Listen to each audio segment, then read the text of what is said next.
Football বিশ্বকাপ greatest show on আর্থের মঞ্চে বাংলাদেশ একসময়ের দিবা স্বপ্ন এখন বাস্তবতার কাছাকাছি।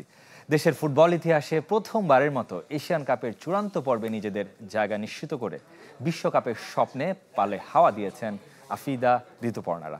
আছে অলিম্পিক ফুটবলে খেলার সুযোগও। বাংলাদেশের বিশ্বকাপ এবং অলিম্পিক যাত্রা কতটা কঠিন আর কতটা সহজ জেনে নেব এই সমীকরণ। বাংলাদেশ আর বিশ্বকাপের মধ্যে দূরত্ব মাত্র ৩ ম্যাচের। অবিশ্বাস্য হলেও গ্রেটেস্ট শো অন আর্থের এতটাই কাছাকাছি বাংলার বাঘিনীরা। এশিয়ান কাপের চূড়ান্ত পর্বে নিজেদের জায়গা নিশ্চিতে যাদের সামনে খুলেছে বিশ্বকাপ আর অলিম্পিকের দরজা। অস্ট্রেলিয়ার মাটিতে আগামী মার্চে এশিয়ান কাপে অংশ নেবে ১২ দেশ, সরাসরি যেখানে আগেই অপেক্ষায় ৪ দেশ। স্বাগতিক হিসেবে অস্ট্রেলিয়া, সবশেষ আসরের চ্যাম্পিয়ন, রানার্স আপ ও তৃতীয় হিসেবে অংশ নেবে চীন, দক্ষিণ কোরিয়া ও জাপান। বাছাই পর্ব থেকে সবার আগে বাংলাদেশ নিশ্চিত করেছে অস্ট্রেলিয়ার টিকিট। বাংলাদেশের সাথে বাকিদের র্যাঙ্কিংয়ের পার্থক্য ১০০ ধাপেরও বেশি।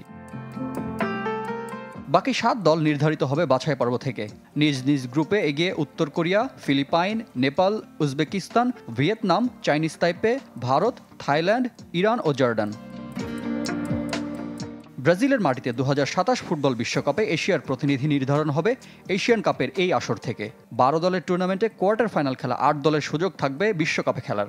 শীর্ষ ৬ দলের মিলবে সরাসরি টিকিট। সপ্তম ও অষ্টম দল হিসেবে যারা থাকবে তাদের বিশ্বকাপ মিশন কিছুটা কঠিন। খেলতে হবে আন্তঃমহাদেশীয় প্লে অফ। আর শীর্ষ ৮-এর সবাই পাবে লস অ্যাঞ্জেলেস অলিম্পিকে খেলার সুযোগ। সমীকরণ সহজ মনে হলেও পথটা বেশ কঠিন, কেননা এশিয়ান কাপে বাংলাদেশের প্রতিপক্ষের সবাই কাগজে কলমে কিংবা মাঠের ফুটবলে যোজন যোজন এগিয়ে। বাছাই পর্ব শেষে মূল আসরের গ্রুপ নির্দিষ্ট হলে এই স্বপ্নে যোগ হবে আলাদা মাত্রা। সব সম্ভাবনার উত্তর মিলবে অস্ট্রেলিয়ার মাটিতে ১ থেকে ২১ মার্চ। রিফাত হোসেন, চ্যানেল 24।